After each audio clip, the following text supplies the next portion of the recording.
شروع اللہ کا نام لے کر جو بڑا مہربان نہایت رحم والا ہے۔ اے نبی، مجاہد لوگ تم سے غنیمت کے مال کے بارے میں دریافت کرتے ہیں کہ کیا حکم ہے۔ کہہ دو کہ غنیمت اللہ اور اس کے رسول کا مال ہے، تو اللہ سے ڈرو اور آپس میں صلح رکھو، اور اگر ایمان رکھتے ہو تو اللہ اور اس کے رسول کے حکم پر چلو۔ مومن تو وہ ہیں کہ جب اللہ کا ذکر کیا جاتا ہے تو ان کے دل ڈر جاتے ہیں، اور جب انہیں اس کی آیتیں پڑھ کر سنائی جاتی ہیں تو ان کا ایمان اور بڑھ جاتا ہے، اور وہ اپنے پروردگار پر بھروسہ رکھتے ہیں، اور وہ جو نماز قائم کرتے ہیں اور جو مال ہم نے ان کو دیا ہے اس میں سے نیک کاموں میں خرچ کرتے ہیں، یہی سچے مومن ہیں، اور ان کے لیے ان کے پروردگار کے ہاں بڑے بڑے درجے ہیں اور بخشش اور عزت کی روزی ہے۔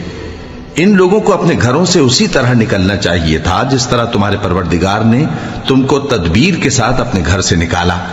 اور اس وقت مومنوں کی ایک جماعت ناخوش تھی، وہ لوگ حق بات میں اس کے ظاہر ہونے کے بعد تم سے جھگڑنے لگے، گویا موت کی طرف ہانکے جاتے ہیں اور اسے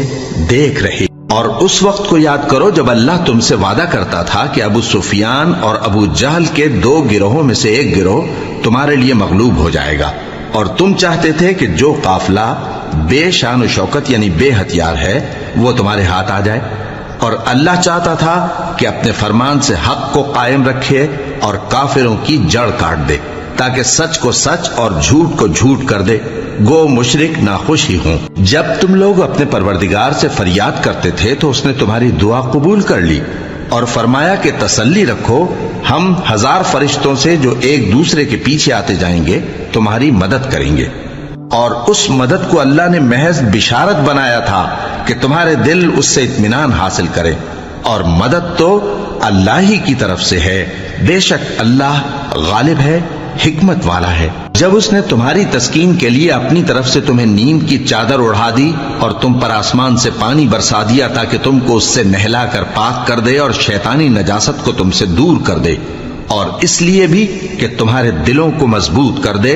اور اس سے تمہارے پاؤں جمائے رکھے، جب تمہارا پروردگار فرشتوں کو ارشاد فرماتا تھا کہ میں تمہارے ساتھ ہوں، تم مومنوں کو تسلی دو کہ ثابت قدم رہیں، میں ابھی کافروں کے دلوں میں رعب و ہیبت ڈالے دیتا ہوں، سو ان کی گردنیں اڑا دو اور ان کی پور پور توڑ دو۔ یہ سزا اس لیے دی گئی کہ انہوں نے اللہ اور اس کے رسول کی مخالفت کی،